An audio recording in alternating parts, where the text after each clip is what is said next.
Hello, welcome to my YouTube channel, Professor RJ Placone on communication excellence. Today we're going to talk about Senator Joseph McCarthy. I think it's important that we learn lessons from history, uh, lessons that can help us be on guard against certain things that we currently experience, and certainly a time of our history that is worth studying. And I know I'm biased here because I studied a lot of post-World War II, the Cold War era. I used to teach a course that included Joseph McCarthy, but I think it's a time very much worth studying. So it's just a reminder for us. Joseph McCarthy was a Republican senator from Wisconsin.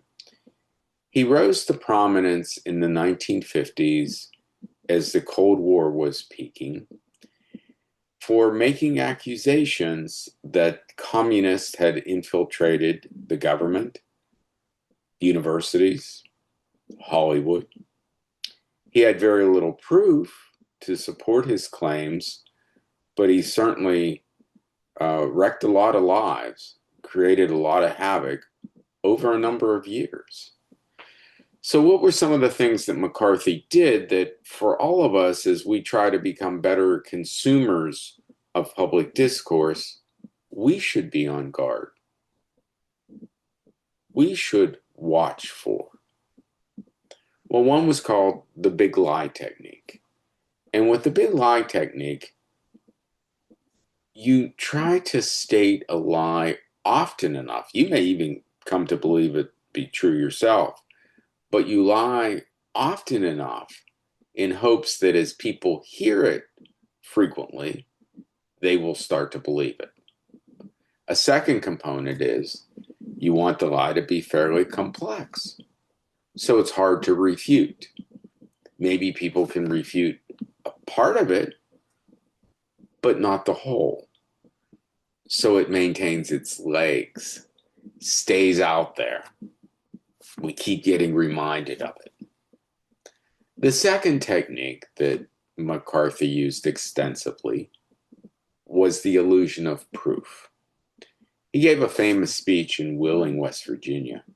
And in that speech, he held up some paper and he said, I have in my hands a list of, now the number is disputed, but most people believe it was 205. I have in my hand a list of 205 known communists currently working in the State Department. Well, that's very scary stuff. Now, he didn't have that kind of information. He could have been holding up a laundry list, who knows? But it wasn't a list of names and people in the State Department. But he gave the illusion that he had that proof. And so sometimes the illusion of proof comes in the form of, I have something, it's here, I can't fully share it with you. You'll just have to believe that what I have is what I say I have. Secondly, we may try to give the illusion of proof by tapping into what's called social proof. Well, everyone's saying it. Everyone knows this to be true. Everyone believes it. Therefore, I don't need to provide you any further evidence. Socially, we accept it as true. That's often a very weak argument. And in this day and age, one of the things we frequently do is, well, I read it online. I'm sure everything we read online is accurate. So what I'm saying is we go back into history and we try to learn from different periods of history. There were two techniques that McCarthy used, the big lie technique and the illusion of proof, that I think are used today, not just by politicians. Certainly they would fall under this umbrella of people that use such techniques, but also everyday folks, people that communicate online, people that have conversation with us. They may just be repeating a lie that they've heard themselves frequently and just have embraced it because they haven't challenged enough to see what proof is behind the assertions. Or they settle for an illusion of proof, what other people are saying, something they read online.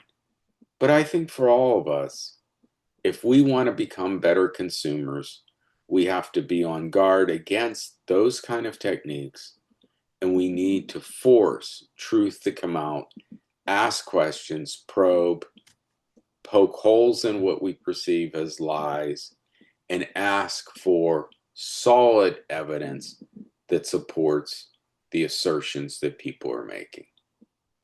Couple reminders from history that I think are important for us to consider as we all try to become better consumers of public discourse.